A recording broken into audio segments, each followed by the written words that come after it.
I do get annoyed when they refuse to call me a journalist. I'm a journalist and a commentator. Those are the two things I do. But I am absolutely a journalist. And the fact that I do commentary on the news doesn't diminish that. I mean, did they ever refer to Don Lemon as, just talk show host or liberal commentator? No, they called that guy a journalist. But they refuse to use this term when they're writing about me, Dan. And it's always the left-wing publications, and it's intentional, right? They're trying to undermine you in the same vein as what you just said. Like, now I'm over in this irrelevant sphere in which no real journalist would ever appear. Yeah, it's like they've never seen like iTunes charts, Spotify, downloads. It's really bizarre how you'd expose yourself as so foolish. Megyn, I'm going to tell you something. Honestly, the word journalist doesn't mean jack shit anymore. It does, really. I get what you're saying. Like, it's not a proxy for credibility. We have a running joke on my radio show. If you call me a journalist, I'm going to have to immediately cut you off because I don't want to be associated with such a pathetic group of people. Present company obviously excluded. And I forget who it was, but maybe it was Trump interviewing Trump, or somebody called me a journalist, and the audience like jumped on Facebook. Stop him, Dan. Stop him right now. It doesn't mean anything. It doesn't. I'll give you a quick example. A friend of mine sends me a thing during my radio show today and says, Dan, there's this group of, liberal lunatics, Ad Fontes Media or whatever, and they grade the credibility of commentators.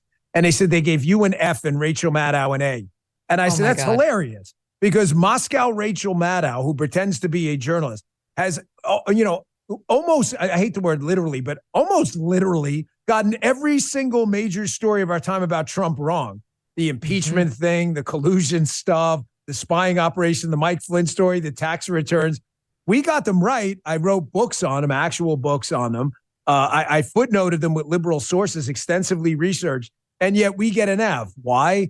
Because I don't meet what the left calls a journalistic standard. But if the standard's meaningless and it's like a ruler that changes every 5 minutes, well, here's a 12-inch ruler, and tomorrow it's 6 inches, and the next minute it's 8 inches, then it's not really measuring anything, is it? I mean, it's not even, there's validity and reliability, right? If you're a scientist, there's two measures of how you would measure the robustness of statistics. So if your information is valid, right? Say like a scale can be 20 pounds off every time. I weigh about 200 pounds right now. So the scale shows 220. It's reliable, but it's not valid. It's not measuring my weight. The thing about the media and the thing with journalism is you're actually given an A for being reliably wrong, like the scale. It's a valid measure. You're a left-wing lunatic. You're validating your left-wing lunacy, but you're just not reliable. You're not validly measuring anything statistical. And as long as you toe the liberal line, you'll get the journalist title. But someone like you won't, because you've said things that that don't go right up to the line, and you don't genuflect before the golden calf of liberalism. 100% true. I was thinking about it because I recently, for like my kids are all in middle school or late elementary school, and soon they're going to be moving on to high school. And I'm very much conscious of not projecting to them that they have to get perfect grades. Their mother did not. And so I decided to go back to my high school to get my transcript just because I knew that there would be some things in there to make my kids feel better, just in case when they go to high school, they have those down moments, they get some bad grades and start to beat themselves up. I'm saving this. I'm putting it in my back pocket. And when they come home sad, I'm just going to show them my transcript and I'm trying to make them feel better. I say it in other ways all the time, but it's different to actually see the grades. Let's just say that they were a lot worse than I expected. I knew they weren't going to be stellar, Dan, but I didn't know they were going to be like this checkered. Okay. So Abby, my assistant, now is on a mission to get them all for me. And she actually got my guidance counselor's college recommendation for me. And I'm not going to read you the whole thing, but I'm going to read you one line and I'm going to explain why this is relevant to our discussion about journalism. Okay. Here's the first 3 lines. First of all, he calls me Meg Kelly, which is funny because nobody calls me Meg Kelly, but okay. My husband calls me Meg. Meg Kelly is a solid student who has taken a strong program in high school. Her areas of strength seem to be in language arts and social studies. Meg loves to write and has a real interest in politics and government. Okay, that's interesting. Currently, her goal is to become a political journalist. Look at that, Dan. And I'll read you one more line because you'll laugh. Email that or what? Megyn has had to work much harder and achieved less success in math and science. He goes on from there. Right on, Mr. Villa. I cannot deny. Okay, but it's good you're not a nuclear to, physicist, right? We've all got our little niches, right? So the political journalist. One thing I learned, wait, hold on. One thing Yeah. I learned about you this week, I follow you on social media, is apparently you're quite the basketball player too. You got a nice little shot there. I saw you. I guess your kids were filming you. I'm sorry to embarrass you. It's on your Instagram, so I figure it's public knowledge in this way. If you have not followed Megyn Kelly on Instagram and you want to see her shoot hoops, she's got a little bit of LeBron, Allen Iverson going there, man. Not too bad. The kids got you a little like, they were cryptic about it too, right? From the living room or something? Yeah, they were insides taping me without my knowledge. Yeah, it was great. That was very good. Very candid moment. You and Rachel Campos are my favorite follows on Instagram. She's got a daughter with Downs, and the daughter is just the cutest kid on planet Earth. I mean, there's nothing finer than what these videos will always put a smile on your face. But you guys are really great, and your guidance counselor there, I mean, absolutely nailed it. We all have little like niches, right? And you know, I wrote a whole book about failing at 1,000 different things, and you know, Megyn, sometimes you ask God for answers, as I write in a book and talk about honestly and openly, and the answer is no. People think, oh, I asked God for an answer, and he's like obligated to tell you yes. God, I want to be a millionaire. I want to be a politician. I wanted to be a congressman. You know what? The answer was no. And if you're going to ask him for answers, you better damn well be listening. The ask is the easy part. The listen's the hard part. I love the book, and I want to get to it in 1 second. I'm the only reason I'm getting into my high school guidance counselor's opinion of me is the reason I wanted to be a political journalist, Dan, is because in 10th grade, I watched in my journalism class All the President's Men. And like so many, I just thought that was such a great story. You know, Woodward and Bernstein and Robert Redford and Dustin Hoffman and Jason Robards. You know, it was like you felt inspired. It wasn't political. It wasn't like I wasn't anti-Nixon or anything like that. It was just like, oh my God, this is crazy story, a crazy story and how they got it.